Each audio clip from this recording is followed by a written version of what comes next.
February 9th, leaving California. It's one of the clearest days in the Bay Area of the last month. I'm sitting at Gate 31 looking out onto the San Francisco Bay expanding south toward Hayward. The sun is reflecting off the water, the earth covered in unrelenting silver. It's blinding. Looking out my window, a rainbow surrounds the shape of the plane cast over the clouds, a dark shadow protected by a circle of colors. The sun is magic. February 21st, leaving Portland, Oregon. Amtrak is always 2 stories of train. Some are sleeper cars, but the majority is coach. The dark blue seats recline enough to sleep in and the footrest slides up. At night, the huge windows appear black, nothing more than walls. But during the day, they are moving pictures, silent but vivid, framing the world flying by. February 29th, Seattle. I've been downtown twice, both times alone. Pike's Place Market is a 2-story building that looks like an old train station. The upper deck is all produce, mostly fish, and below are used bookstores and trinket shops. I bought White Fang. Managed to make my way up onto a parking garage roof where I could see out onto the water and the entire harbor. It reminded me of Oakland, but less industrial. The harbor at home stretches for 2 square miles. Cranes and cargo boxes make it look like a graveyard. March 3rd, farewell West Coast. I'm moving on to St. Paul, Minnesota. Already I miss Seattle. I bummed around campus my last few hours there, finding everyone I'd met, saying goodbye to new friends, the first of many. I am moving on. March 10th, snowed in. St. Paul is filled with dollar stores and smoke shops. I don't like it here. I could get used to Minneapolis, but don't feel as at peace as in Seattle. March 11th, still in St. Paul. I went down to the Mississippi tonight to watch the sunset. I was alone. I found my way down to a grouping of rocks that jutted out over the water. The sound of the snow melting was the loudest noise to be heard. Bats flew by overhead. Sitting on the stone cliff, I drank the night sky, the flowing river, and the pitch-black silhouette of the trees.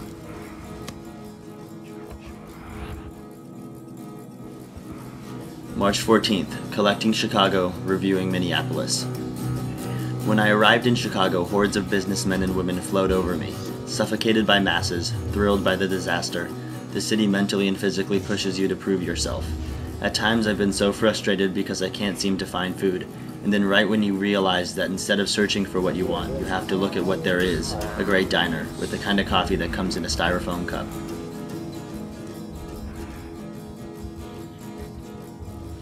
March 21st, returning to normality.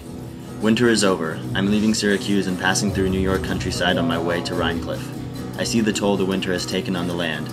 Everything a different shade of the same color. The towns we pass through disappear into a kind of dusty haze of tan, brown, and chocolate.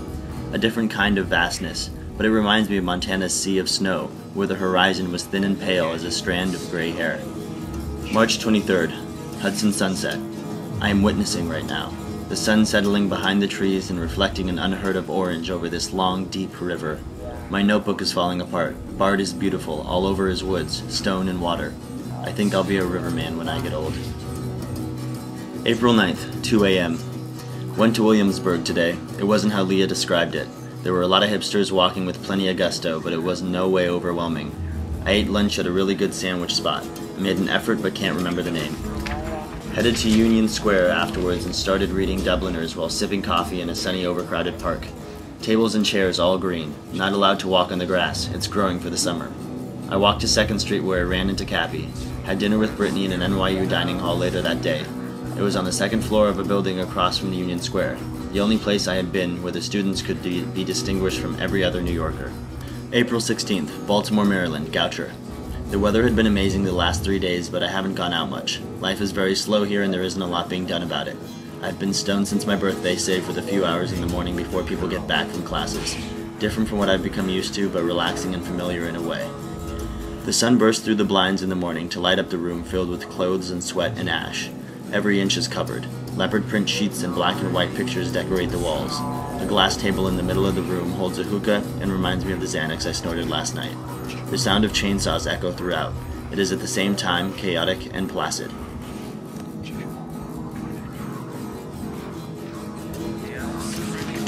April 17th. Goucher Blues arriving in Philadelphia. Left Baltimore this morning at 5:30. When I got to the station, I said goodbye to Kay and boarded Amtrak.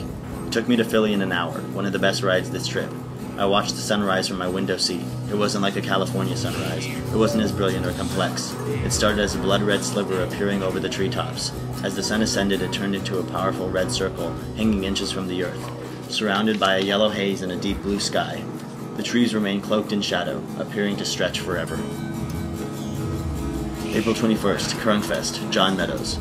Swarthmore is somewhat of a schizophrenic school. There is a huge contrast between the students who study all weekend and the ones who party, two personalities. I was lucky enough to make it for this annual festival called Krungfest. People teamed up to do some of the stupidest things they'll ever do in their lives. Someone drank someone else's menstrual fluid, a joint rolled with pubic hair was smoked, a vegan bit the head off a goldfish while bobbing in a kiddie pool, and two girls, oiling up, wrestled each other until the fight was called off because one was losing too much air. I watched quietly from the nearby lawn, naked people roaming about.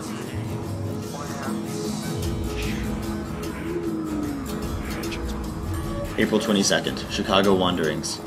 I got into Chicago this morning at 12, 3 hours late. I got 5 hours of sleep and am now without a place to stay. Pierre hasn't contacted me yet and I'm getting anxious. I could go to the Arlington house, but I'm not sure how long to wait before making that commitment. In a Quiznos in downtown Chicago, waiting for the safety of a place to sleep, I remember the Sears Tower. So massive, yet utterly dwarfed by Lake Michigan. April 28th, Big Trees. Yesterday was one of the longest mini journeys in my entire massive one. It started in St. Louis at around 4 a.m. after being up all night. I had taken a cab to the airport where I was thoroughly searched by the guards because I had forgotten about the Swiss Army knife in my bag. After my flight to Phoenix, I barely made my connecting to LA. I woke up right next to my gate to the sound of my name being called over the loudspeaker. From LA, I took the Metro subway to Union Station.